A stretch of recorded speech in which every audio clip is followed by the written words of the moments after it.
Walking through an intense blizzard with his wounded sister, a young boy begs her to stay alive, promising to save her no matter what. After loading a basket of charcoal on his back, the boy hears his mother call to him. Wiping the soot off his face, she tells him of her worry for his safety due to heavy snowfall while he is selling. To this, he explains his desire for everyone in his family to eat well for New Year, willing to sell as much charcoal as possible. His younger brother and sister see him about to depart and wish to tag along with him.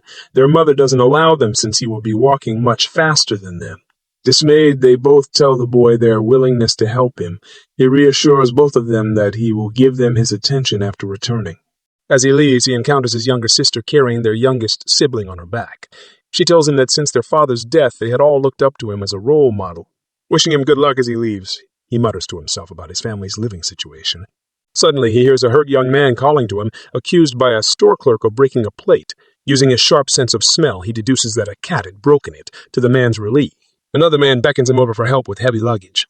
He heads home but is stopped by an elderly neighbor living nearby, warning him not to enter the mountain. Though insists he is safe with his sense of smell, the man sternly tells him to take residence at his home for the night instead, as demons roam about during the night.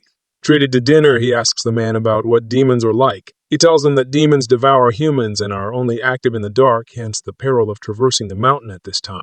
Provided with a futon to sleep in, he asks if demons would enter houses, to which the old man says no. He then states that it is the reason demon slayers are present to protect them.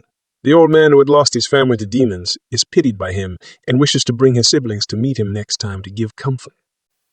He approaches his home. He suddenly detects the scent of blood and hurriedly runs to his house. He catches sight of his bloodied and lifeless sister, with his youngest sister in her arms. In shock, he runs over to her body and asks what had happened, before turning his head and looking inside his house. To his horror, he finds his mother and the rest of his family dead, with blood strewn throughout the house. He carries his sister across the snowing mountain for help in the town, having felt that her body is the only one still warm. As he tries to make sense of what could have possibly occurred, the cold air causes his breathing to weaken, and he struggles to carry her through the blizzard. Without warning, his sister begins twitching and rears herself up as she groans in an animalistic manner. She grabs him and hurls themselves off the mountain path down a cliff. Protected from the fall by the thick snow, he looks up and sees his sister standing upright. When he asks if she is able to walk on her own, his sister instead attempts to attack him, forcing him to put his hatchet's handle in her mouth to prevent getting bit. He recalls the old man's words, realizing his sister is now a demon, but does not believe that she was the one responsible for killing everyone. Remembering that another scent was present in the house. His sister grows in size, and he struggles to hold her at bay. Lamenting that his family had died brutally as he slept, he begs her to hold back and not be a demon.